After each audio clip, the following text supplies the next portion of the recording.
ನಮಸ್ಕಾರ. ಪವಿತ್ರ ಇಸ್ರೋವನ್ನು ಪ್ರಶ್ನಿಸುವ ಸಮಯ ಬಂದಿದೆ. EOSN-1 ಭೂವೀಕ್ಷಣಾ ಉಪಗ್ರಹವನ್ನು ಇತರ 14 ಪೇಲೋಡ್ಗಳ ಜೊತೆಗೆ ಬಾಹ್ಯಾಕಾಶಕ್ಕೆ ನಿಯೋಜನೆ ಮಾಡುವ PSLV C-62 ಉಡಾವಣೆ ಕಾರ್ಯಾಚರಣೆಗಿಂತ 2 ದಿವಸ ಮೊದಲು ಅಂದರೆ ಶನಿವಾರ 10 ಜನವರಿ 2026ರಂದು ಇಸ್ರೋದ ಅಧ್ಯಕ್ಷರಾದಂಥ ವಿ ನಾರಾಯಣನ್ ಅವರು ತಿರುಪತಿ ದೇವಸ್ಥಾನಕ್ಕೆ ಭೇಟಿ ನೀಡಿ ಪ್ರಾರ್ಥನೆಯನ್ನು ಸಲ್ಲಿಸಿದರು. ಜನವರಿ 12 ಸೋಮವಾರದಂದು PSLV C-62 ರಾಕೆಟ್ಟು ನಿರ್ಣಾಯಕ ತಾಂತ್ರಿಕ ವೈಫಲ್ಯವನ್ನು ಅನುಭವಿಸಿದ್ರಿಂದ ಅದಕ್ಕೆ ದೊಡ್ಡ ಹಿನ್ನಡೆ ಆಯಿತು. ಶ್ರೀಹರಿಕೋಟದಿಂದ ಬೆಳಿಗ್ಗೆ ಭಾರತೀಯ ಕಾಲಮಾನಕ್ಕೆ 10 ಸರಿಯಾಗಿ ಉಡಾವಣೆಗೊಂಡಂಥ ಈ ರಾಕೆಟ್ಟು ಕೇವಲ 8 ನಿಮಿಷಗಳ ನಂತರ ತನ್ನ 3ನೇ ಹಂತದಲ್ಲಿ ಕಾರ್ಯಕ್ಷಮತೆಯ ಅಡಚಣೆಯನ್ನು ಎದುರಿಸ್ತದೆ. ಇದರಿಂದಾಗಿ ಅದು ತನ್ನ ಹಾರಾಟದ ದಿಕ್ಕಿನಿಂದ ಬೇರೆ ಹೋಗುತ್ತೆ. ಕಾರ್ಯಾಚರಣೆಯ ತಾಂತ್ರಿಕ ಅಸಂಗತತೆಯನ್ನು ಎದುರಿಸಿತು ಅಂತ ಇಸ್ರೋ ಅಧ್ಯಕ್ಷ ವಿ ನಾರಾಯಣನು ನಂತರ ಮಾಧ್ಯಮಗಳಿಗೆ ತಿಳಿಸ್ತಾರೆ.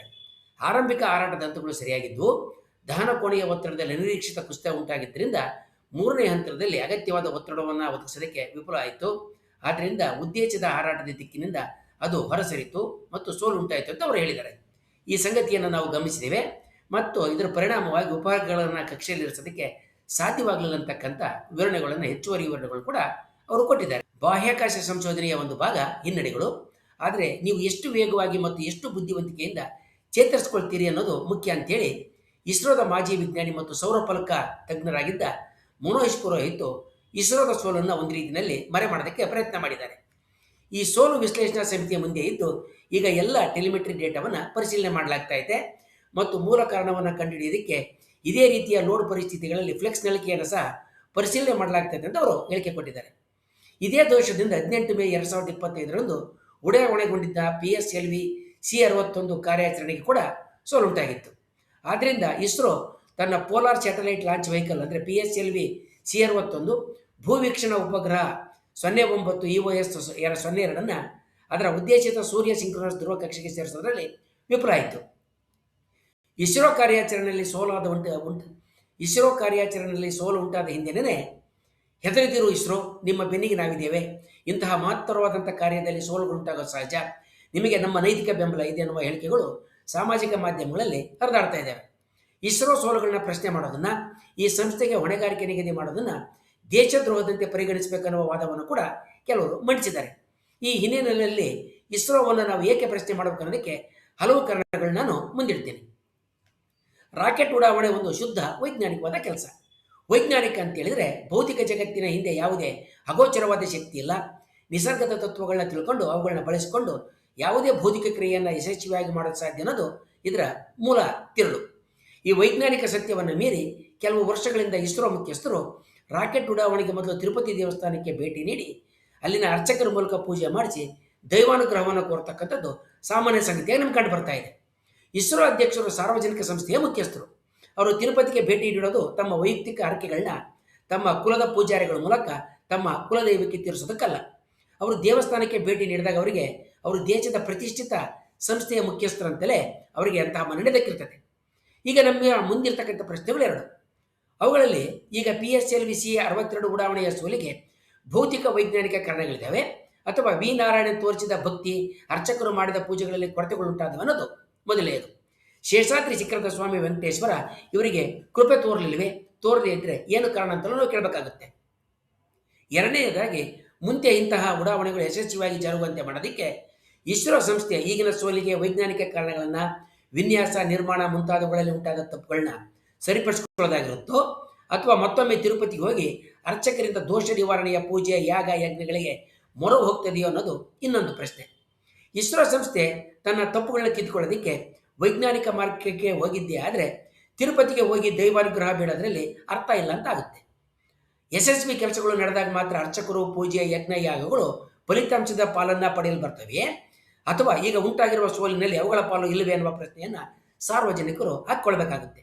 ಇಂತಹ ಪ್ರಶ್ನೆಗಳನ್ನು ಧಾರ್ಮಿಕ ನಂಬಿಕೆ, ಸನಾತನ ಪದ್ಧತಿ ಮುಂತಾದ ಭಾವುಕ ಸಂಗತಿಗಳನ್ನು ಮುಂದಿರಿಸಿ ತಪ್ಪಿಸ್ಕೊಳ್ತಕ್ಕಂಥದ್ದು ಭೌತಿಕ ಹಿಡಿತನ ಮಾತ್ರ ಅಲ್ಲ, ಭೌತಿಕ ಭ್ರಷ್ಟತೆ ಕೂಡ ಆಗಿರುತ್ತೆ.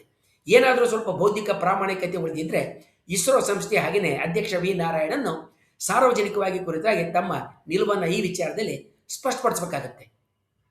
ಭಾರತದಲ್ಲಿ ಕೆಲವು ಸಂಸ್ಥೆಗಳನ್ನು ಅಭಿಮಾನ, ಬೆರಗು ಮತ್ತು ಆರಾಧನೆಗಳ ದೃಷ್ಟಿಯಿಂದ ನೋಡಲಾಗ್ತದೆ. ಇಸ್ರೋ ಅಂತಹ ಒಂದು ಸಂಸ್ಥೆ. ಅದು ಯಾವುದೇ ಪ್ರಶ್ನೆಗೆ ಒಳಗಾಗಬಾರದ ಪವಿತ್ರ ಗೋವು ಅಂತ ಬಹುತೇಕರು ಪರಿಗಣಿಸ್ತಾರೆ. ಯಾವುದೇ ಸೇತುವೆ, ಅಣೆಕಟ್ಟೆ ಅಥವಾ ಕಟ್ಟಡ ಬಿದ್ದರೆ ಕಳಪೆ ಕಾಮಗಾರಿ, ಭ್ರಷ್ಟತೆ, ಅದಕ್ಷತೆಯ ಬಗ್ಗೆ ಭಾರೀ ಬಿರುಚಿನ ಚರ್ಚೆಗಳು ನಡೀತವೆ. ಇಸ್ರೋ ತನ್ನ ಯೋಜನೆಗಳಲ್ಲಿ ಸೋತಾಗ ಅದು ಜಗತ್ತಿನಲ್ಲಿ ಯಾರೂ ಮಾಡದ ತಾಂತ್ರಿಕ ಸಾಹಸವನ್ನು ಮೊದಲ ಬಾರಿಗೆ ಮಾಡೋದಕ್ಕೆ ಹೋದಾಗ ಉಂಟಾಗುವ ಸಹಜ ಸೋಲು ಅಂತ ಬಿಂಬಿಸೋದಕ್ಕೆ ಎಲ್ಲ ರೀತಿಯ ಪ್ರಯತ್ನಗಳು ಈಗ ಮಾಡಲ್ಪಡ್ತಾ ಇದ್ದಾವೆ. PSLV C-62 ಉಡಾವಣೆಯಲ್ಲಿ ಉಂಟಾದ ಸೋಲು ಮೊದಲನೇದು ಕೂಡ ಅಲ್ಲ. PSLV C-62 ಉಡಾವಣೆಯಲ್ಲಿ ಉಂಟಾದ ಸೋಲು ಮೊದಲನೇದೇನೂ ಅಲ್ಲ. ಇದು ಕಳೆದ 8 ತಿಂಗಳಲ್ಲಿ ಎರಡನೆಯದು. ಈಗ ಕಾಣಿಸಿಕೊಂಡಿರುವ ದೋಷಗಳು 18 ಮೇ 2025ರಂದು PSLV C-61 ಕಾರ್ಯಾಚರಣೆಯಲ್ಲಿ ಕೂಡ ಕಾಣಿಸಿಕೊಂಡಿದ್ದು. ಮೂರನೇ ಹಂತದಲ್ಲಿ ಒತ್ತಡ ಕುಸಿದು ವೈಫಲ್ಯ ಉಂಟಾಗಿ ಅದು ಒತ್ತಿದ್ದ ಉಪಗ್ರಹಗಳು ನಷ್ಟವಾಗಿದ್ದು. ಈ ದೋಷಗಳನ್ನು ಒಳಹೊಕ್ಕು ನೋಡಿ ಸರಿಪಡಿಸಿ ಮುಂದೆ ಸಾಗೋದನ್ನು ಖಚಿತಪಡಿಸಿಕೊಳ್ಳೋದ್ರ ಬದಲು ವಿ ನಾರಾಯಣನವರು ದೈವ ಭಜನೆ ಮಾಡಲು ಹೋಗಿದ್ದು ಒಪ್ತಕ್ಕಂಥ ಸಂಗತಿ ಅಲ್ಲ. ಇಸ್ರೋದ ಸೋಲುಗಳನ್ನು ಸಾರ್ವಜನಿಕವಾಗಿ ಪ್ರಶ್ನೆ ಮಾಡುವ ಸಮಯ ಈಗ ಬಂದೈತೆ.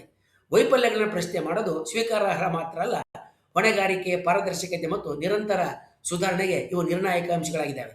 ವಿಶೇಷವಾಗಿ ಕಾರ್ಯತಂತ್ರದ ಕಾರ್ಯಾಚರಣೆಗೆ ಸೇರಿದಂತೆ ಇತ್ತೀಚಿನ PSLV ವೈಫಲ್ಯಗಳು, ತಾಂತ್ರಿಕ ಸಮಸ್ಯೆಗಳು ಮತ್ತು ವೈಫಲ್ಯ ವಿಶ್ಲೇಷಣಾ ಸಮಿತಿಗಳು ಅಂದರೆ ಫೇಲ್ಯೂರ್ ಅಕೌಂಟಬಿಲಿಟಿ ಕಮಿಟಿಗಳು ಸಾರ್ವಜನಿಕ ವರದಿಗಳ ಕೊರತೆಗಳ ಬಗ್ಗೆ ಸಾಕಷ್ಟು ಗಮನಾರ್ಹವಾದ ಕಳವಳಗಳನ್ನ ಉಂಟು ಮಾಡ್ತಾ ಇದ್ದಾವೆ.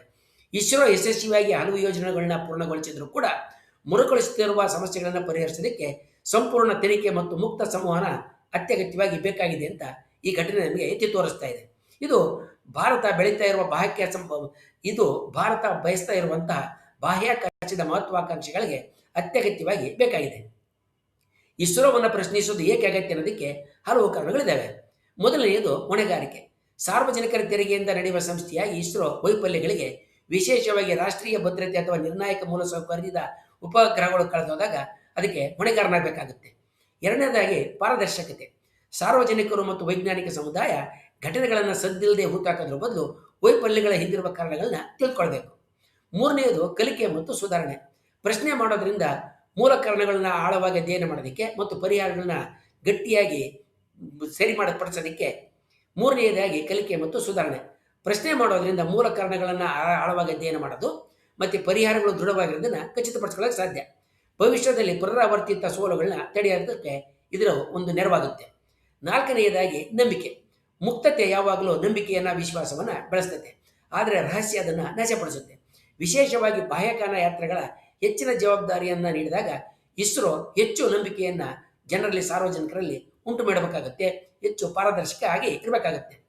ಕಳೆದ ವರ್ಷ ಮೇ ತಿಂಗಳಿನಲ್ಲಿ PSLV C-61 ಕಾರ್ಯಾಚರಣೆ ವಿಫಲ ಆದಾಗ ಅದರ ತನಿಖೆ ಏನಾಯಿತು, ಅದು ನೀಡಿದ ಶಿಫಾರಸುಗಳು ಯಾವುವು, ಅವುಗಳನ್ನು ಅಳವಡಿಸಿಕೊಳ್ಳೈತೆ ಇಲ್ವೇ ಅನ್ನುವ ಪ್ರಶ್ನೆಗಳಿಗೆ ಸಾರ್ವಜನಿಕವಾಗಿ ಯಾವುದೇ ಉತ್ತರಗಳು ನಮಗೆ ದಕ್ಕೋದಿಲ್ಲ. ಮೇಲ್ನೋಟದ ಪರಿಹಾರಗಳು, ಆಂತರಿಕ ಪರಿಶೀಲನೆ ಇಲ್ಲದ ಆಳವಾದ ವ್ಯವಸ್ಥಿತ ಸಮಸ್ಯೆಗಳತ್ತ ಇದು ಬೆರಳು ತೋರಿಸ್ತಾ ಇದೆ. ಇಸ್ರೋದ ಹಿನ್ನಡೆಗಳನ್ನು ಪ್ರಶ್ನೆ ಮಾಡೋದು ರಾಷ್ಟ್ರ ವಿರೋಧಿ ಅಲ್ಲ, ಅದು ದೀರ್ಘಕಾಲೀನವಾದ ಯಶಸ್ಸನ್ನು ಖಚಿತಪಡಿಸಿಕೊಳ್ತಕ್ಕಂಥ ಮತ್ತು ಭಾರತದ ಕಾರ್ಯತಂತ್ರದ ಬಾಹ್ಯಾಕಾಶ ಹಿತಾಸಕ್ತಿಗಳನ್ನ ರಕ್ಷಿಸುವ ಅಗತ್ಯದ ಭಾಗವಾಗೈತೆ ಮತ್ತು ನೈಜ ದೇಶ ಪ್ರೇಮದ ಗುರುತಾಗೈತೆ.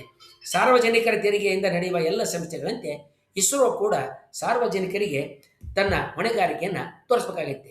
ಮುಂದಿನ ವಿಡಿಯೋದಲ್ಲಿ ನಾವು ದೇಶಕ್ಕೆ ಸಂಬಂಧಿಸಿದ, ಸಾರ್ವಜನಿಕರಿಗೆ ಸಂಬಂಧಿಸಿದ ಇಸ್ರೋದಂತಹ ಸಂಸ್ಥೆಗಳ ಬಗ್ಗೆ ಇನ್ನೂ ಹೆಚ್ಚಿನ ಚರ್ಚೆಗಳನ್ನು ಮಾಡೋಣ. ವಂದನೆಗಳು.